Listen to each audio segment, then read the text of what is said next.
Sam Rex at kung hindi ka pa nakasubscribe dito sa channel ko, mag-subscribe ka.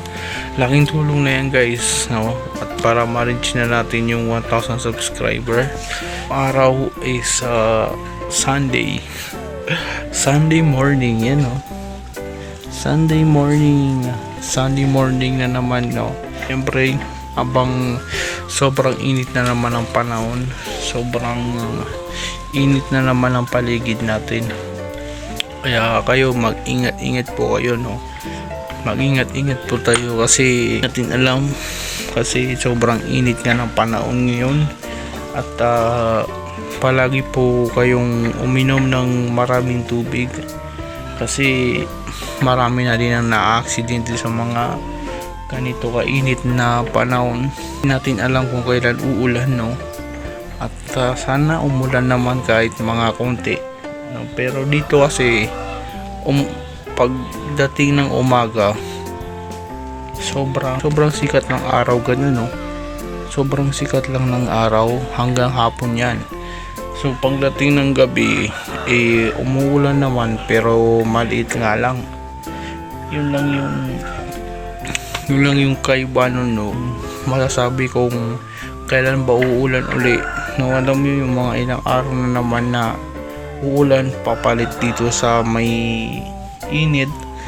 At sana nga talaga no umulan, kasi marami na rin yung mga halaman na medyo nalalanta na rin sila kasi hindi na sila natutubigan, tapos hindi sila natutubigan, sobrang init na ng panahon. Kaya sana umulan, no? At medyo malaki din ang advantage nito kasi siyempre, diba, kung maglalaba ka, madaling matuyo yung labahin mo. Pero sa init din kasi ng panahon, parang kunting kibot mo lang dito sa loob ng bahay, sobrang init, tapos kunting galaw mo lang, pawis ka na, mga ganung bagay, no? Kunting kibot mo lang talaga, sobrang init na. Lalo na ako, diba, lalo na tayo kapag lumalabas pa tayo dyan sa labas, mainit ang panahon at sobrang hirap din, no? Sana naman kahit umaga lang hanggang hapon, tapos no, umulan man lang kahit hapon, no, mga hapon. Sobrang hirap ng ganito, sobrang hirap gumalaw-galaw din. Pero kayo guys, mag-ingat-ingat po kayo, no? Mag-ingat po kayo kasi sobrang init talaga, at hindi alam kung ilang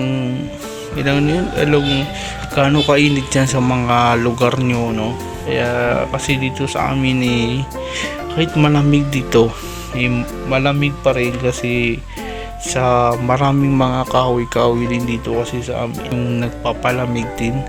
Pero sa ibang lugar o sa mga ibang syudad, baka dyan sa inyo, no, kumitang below kung gano'n nakainit yan sa inyo, kasi ito yung sa amin, malabagyo din, kaya hindi gaano ramdam yung init, no? May mga pagkakataon na hindi ramdam talaga yung init, at may mga time na rin na mo yung sobrang init ng panahon.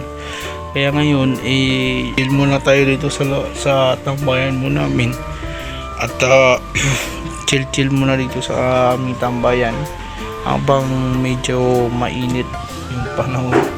Di naman mainit gaano tong ganitong oras, no? Pero mas iinit pa to pagdating ng tanghali. Talagang sobrang init, dahil kahit po yung electric fan hindi nakakaya yung init talaga ng panahon. Sobrang init, sobrang init din yung linalabas ng electric fan. Parang yung hangin naghahalo siya sa electric fan, mainit yung ginagawa niya. Kaya sana kahit papan umulan man lang, pero wag mo na ngayon kasi wag mo na ngayon ganitong oras, kasi nagkakalaba ko lang, di tayo makatuyo na naman, kasi baka di na naman tayo makasuot ng mga ilang araw, no? Pero yung mga ibang pag umuulan talaga hindi din natutoy o tapos hindi na rin tayo makapagpalit ng damit, mahirap na. Palagi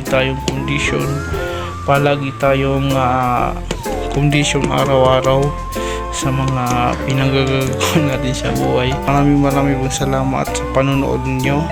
Like, comment, and subscribe and ring the bell para palaging updated. Maraming salamat. Samrex. Peace out.